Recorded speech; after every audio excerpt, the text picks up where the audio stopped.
Histographie par Olivier Fourier et Catherine Navy.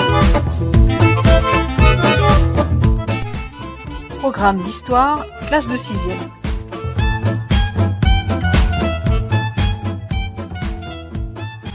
Bonjour, aujourd'hui nous sommes toujours dans le thème 1, la longue histoire de l'humanité et des migrations.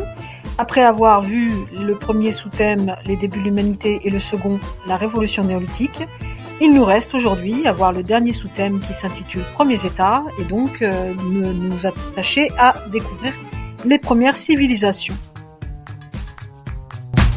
Donc, entamons ce dernier sous-thème, intitulé Les Premiers États, auquel on adjoint les premières écritures. Donc, première partie, les premiers États.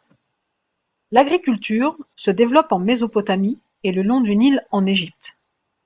Les hommes se regroupent alors et fondent des villes vers 3500 avant Jésus-Christ. Elles s'organisent bientôt en États.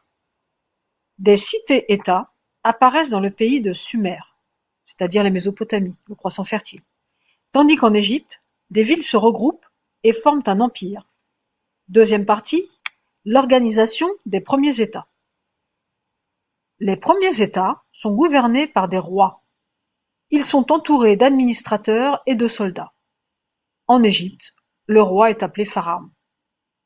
En Mésopotamie, des cités-États sont indépendantes et se font souvent la guerre. Des prêtres sont dédiés au culte des nombreux dieux égyptiens et sumériens. Les premiers États sont donc polythéistes. La plupart des habitants sont paysans ou artisans. Dernière partie, le rôle de l'écriture. Vers 3500 avant Jésus-Christ, les premières écritures apparaissent. Les hiéroglyphes en Égypte, les signes cunéiformes en Mésopotamie et en particulier dans le pays de Sumer. L'écriture permet d'abord de compter les hommes, les soldats, mais aussi les récoltes, le bétail, les richesses du palais et bien d'autres choses. Elle est aussi utilisée pour la correspondance entre rois. L'écriture est également le moyen de transmettre et de diffuser des récits, des connaissances scientifiques et des lois. Ce passage de la transmission orale à la transmission écrite constitue le passage de la préhistoire à l'histoire.